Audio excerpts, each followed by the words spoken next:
নমস্কাৰ। দ্বাদশ শ্ৰেণীৰ মোৰ মৰমৰ ছাত্ৰ ছাত্ৰীসকল, উচ্চতৰ মাধ্যমিক শিক্ষা সংসদে নিৰ্ধাৰণ কৰি দিয়া পাঠ্যপুথিৰ পৰা তোমালোকৰ সহায় হোৱাকৈ মই অডিঅ' আৰু ভিডিঅ' আকাৰে পাঠ আগবঢ়াবলৈ যত্ন কৰিছোঁ। ইয়াৰ পৰা তোমালোকে যদি উপকৃত হোৱা, মোৰ চেষ্টা সফল হোৱা বুলি ভাবিম। পাঠত পঢ়িবলগীয়া আমাৰ প্ৰথম কবিতাটো আছে মহাপুৰুষ মাধৱদেৱে বিৰচিত বৰগীত। পাঠ আৰম্ভ কৰাৰ আগতে আমি ইয়াত কি পঢ়িব লাগিব সেই বিষয়ে আলোচনা কৰি ল'ব লাগিব।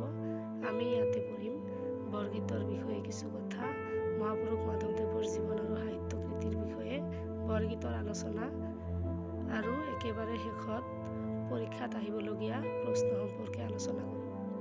এতিয়া আহিছোঁ আমি বৰগীতৰ আলোচনালৈ। মহাপুৰুষ শ্ৰীমন্ত শংকৰদেৱ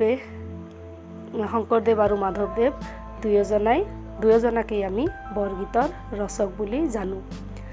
বৰগীত হৈছে অসমীয়া সাহিত্যৰ এক বহুমূলীয়া সম্পদ। বৰগীতক বাদ দি অসমীয়া সাহিত্যৰ আলোচনা কেতিয়াও সম্ভৱ হ'ব নোৱাৰে। অসমত নৱবৈষ্ণৱ ধৰ্মৰ প্ৰচাৰ আৰু প্ৰসাৰৰ উদ্দেশ্য আগত ৰাখিয়েই গুৰু দুজনাই কিছুমান গীত ৰচনা কৰিছিল। সেই গীতসমূহকেই পিছৰ কালত শিষ্যসকলে সন্মান দিবলৈ বৰগীত হিচাপে নামাকৰণ কৰিছিল। বৰগীত কাক বোলে?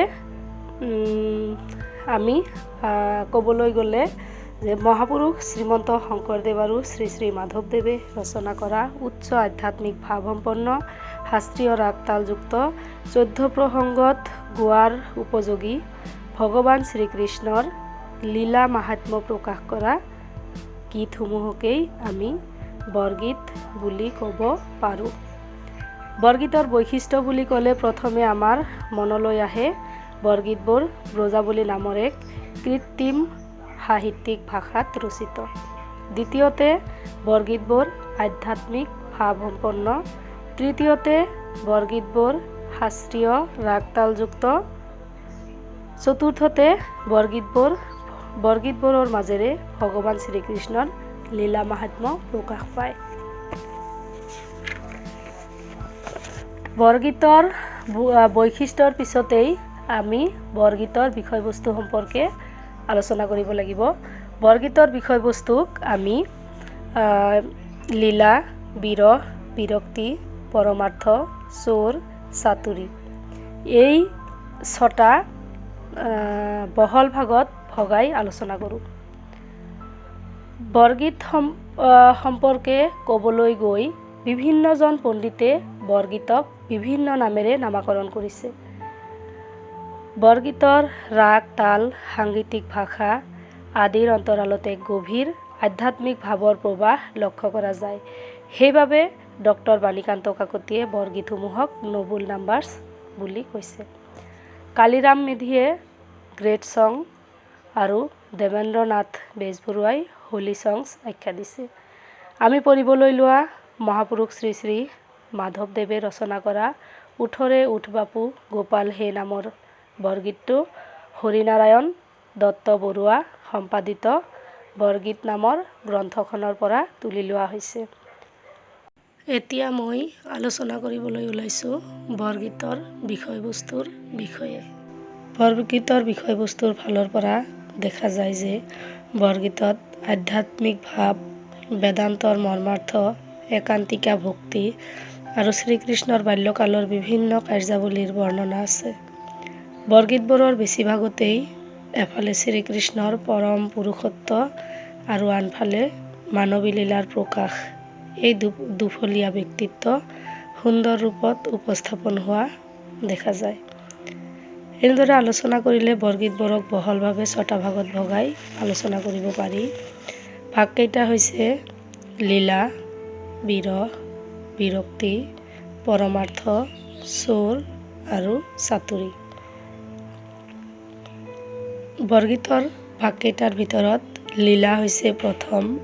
লীলা বিষয়ক গীতবোৰ আকৌ 4টা ভাগত বিভক্ত: জাগন, চলন, খেলন আৰু নৃত্য। জাগন, চলন, খেলন আৰু নৃত্য। জাগৰণৰ গীতত যশোদাই শ্ৰীকৃষ্ণক নিদ্ৰাৰ পৰা জগাই দিয়া, চলনৰ গীতত মাখন ভাত লৈ গৰখীয়াৰ লগত শ্ৰীকৃষ্ণই গৰু চৰাবলৈ যোৱা, খেলনৰ গীতত গোপ শিশু আদিৰ লগত খেলা কৰা, নৃত্য প্ৰধান গীতত শ্ৰীকৃষ্ণই নাচি নাচি গোপীসকলৰ পৰা দৈ মাখন আদি খোৱা বস্তু আদায় কৰাৰ কথা আছে। ইয়াৰ উপৰিও কটৰা খেলা, ফাগু খেলা আৰু দোলন বিষয়ক গীতো আছে। দ্বিতীয়তে বৰগীতৰ বিষয়বস্তুৰ আন এটা ভাগ হৈছে বিৰহ।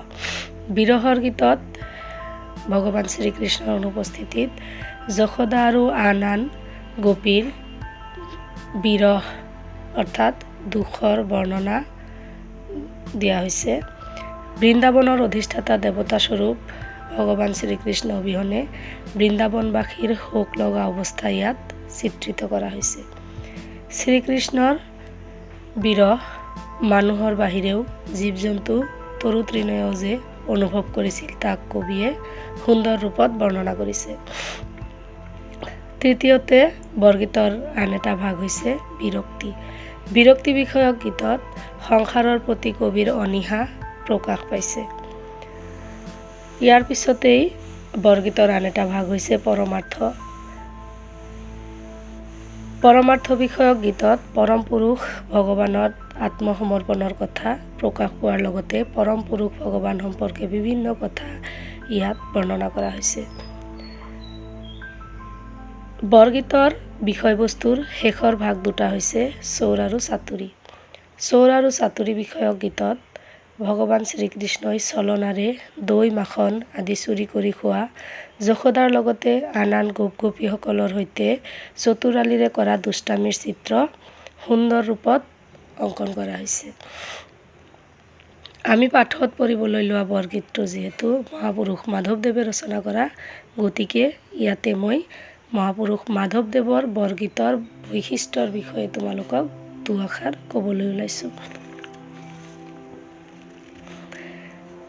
মহাপুৰুষ মাধৱদেৱৰ বৰগীতৰ বিষয়বস্তুৰ বিষয়ে ক'বলৈ গ'লে মহাপুৰুষ মাধৱদেৱৰ বৰগীতত সংসাৰৰ অনিত্যতা আৰু ভগৱান শ্ৰীকৃষ্ণৰ বিশাল পুৰুষত্বৰ উপৰিও শিশু কৃষ্ণৰ বাল্য জীৱনৰ ৰং বিৰঙৰ চিত্ৰ ইয়াত সুন্দৰ ৰূপত অংকিত হোৱা দেখা পোৱা যায়।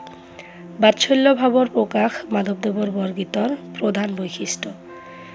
এই গীতবোৰত মাতৃ পুত্ৰৰ মনোৰম সম্পৰ্কৰ কথা বৰ্ণনা কৰা হৈছে। শিশু কৃষ্ণক মাতৃ যশোদাই টোপনিৰ পৰা জগাই দিয়া, কৃষ্ণ বলৰামে দৈ ভাত লৈ গৰু চৰাবলৈ যোৱা, বৃন্দাবনত শ্ৰীকৃষ্ণ আৰু আন গৰখীয়াসকলৰ নৃত্য গীত, শ্ৰীকৃষ্ণৰ মাখন চুৰি, গোৱালী আৰু যশোদাৰ আগত কৰা দুষ্টালি, মাখনৰ আশাত গোৱালীসকলক নাচ দেখুওৱা আদি কাৰ্য বৰগীতবোৰত কবিয়ে বৰ্ণনা কৰিছে। মুঠতে মাধৱদেৱৰ বৰগীতত শিশু কৃষ্ণৰ কাৰ্যকলাপৰ চিত্ৰ আৰু বাৎসল্য ভাৱ প্ৰকাশ কৰা হৈছে। অৱশ্যে কিছুমান গীতত দাস্য ভাৱৰ প্ৰকাশ বা মাধৱদেৱৰ আত্মলঘিমাও প্ৰকাশ পোৱা দেখিবলৈ পোৱা যায়। মহাপুৰুষ মাধৱদেৱে নিজকে সদায় সকলোতকৈ সৰু, অজ্ঞ, সকলোৰে দাস হিচাপে নিজকে উপস্থাপন কৰিছিল। তেখেতৰ আত্মঅহংকাৰ নাছিল। সেইবাবেই বৰগীতৰ ভণিতাত নিজকে মাধৱ দাস, মাধৱ মূৰুষ, দাসৰ দাস, মাধৱ দীন আদি বুলিহে নিজৰ পৰিচয় আগবঢ়াইছে।